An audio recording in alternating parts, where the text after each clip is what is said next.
Tu passes ton temps à vouloir mieux t'organiser, tu t'achètes un bel agenda, tu utilises les meilleurs to-do list, les meilleurs templates Notion et pourtant tu sens toujours ce flou, cette fatigue mentale et cette frustration qui commence à monter de plus en plus.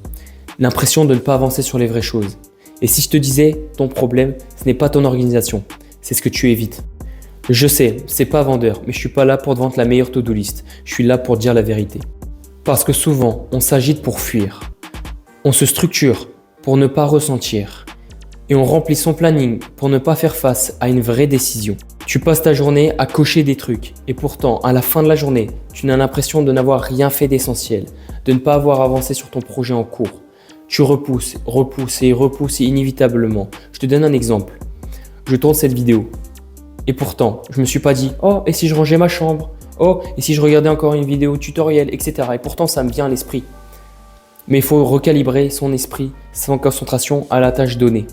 Et pas se dire « Oh, bah c'est pas grave, je vais aller ranger ma chambre » ou une autre tâche de productivité que tu as envie de faire, mais qui est un moyen d'éviter justement celle qui est la plus importante.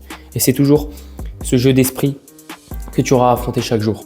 Au fond, ces tâches, elles t'angoissent. Elles t'angoissent pourquoi ? Les deux raisons. Généralement, c'est parce que tu sais qu'elle va te prendre du temps. Et aussi également, c'est qu'elle va te demander beaucoup de réflexion.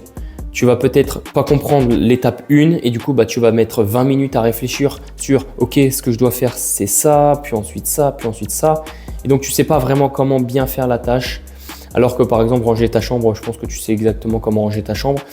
Donc, c'est pour ça que en fait, c'est au niveau de la facilité, difficulté de la tâche où tu vas dire « Ok, là, je sais comment la faire, donc ça va être facile. » Et là, oh, j'ai pas envie parce que je vais devoir réfléchir, elle est difficile cette tâche et j'ai pas envie de la faire du coup. Maintenant, exercice en 3 étapes simples pour te reconnecter à l'essentiel et arrêter de faire de la fausse production. Première étape, prends simplement une feuille de papier ou alors un carnet comme moi et note toutes les tâches que tu évites de faire chaque jour. À chaque fois que tu te lèves le matin, tu dis « Oh, je dois faire ça, oh, je dois faire ça ». Toutes les tâches que tu n'as pas envie de les faire, tu les notes sur cette feuille. Deuxième étape, pour chaque point, chaque tâche, demande-toi qu'est-ce que tu ressens face à elle. Qu'est-ce que tu redoutes ? Du stress, de la peur, du doute. Qu'est-ce que tu redoutes vraiment si tu fais cette tâche ? Est-ce qu'elle va te prendre énormément de temps ou elle va te demander énormément de réflexion ? Vas-y à fond et note tout ce qui te vient à l'esprit. Troisième étape, choisis-en une seule. Pas les 3, pas les 5, pas les 10. Choisis-en une seule et mets-toi-y pour cette semaine. Prends une semaine complète pour faire cette tâche. Tu sais exactement ce que tu ressens, qu'est-ce que tu redoutes. Maintenant, applique-toi à faire simplement la tâche que tu as sélectionnée pour cette semaine.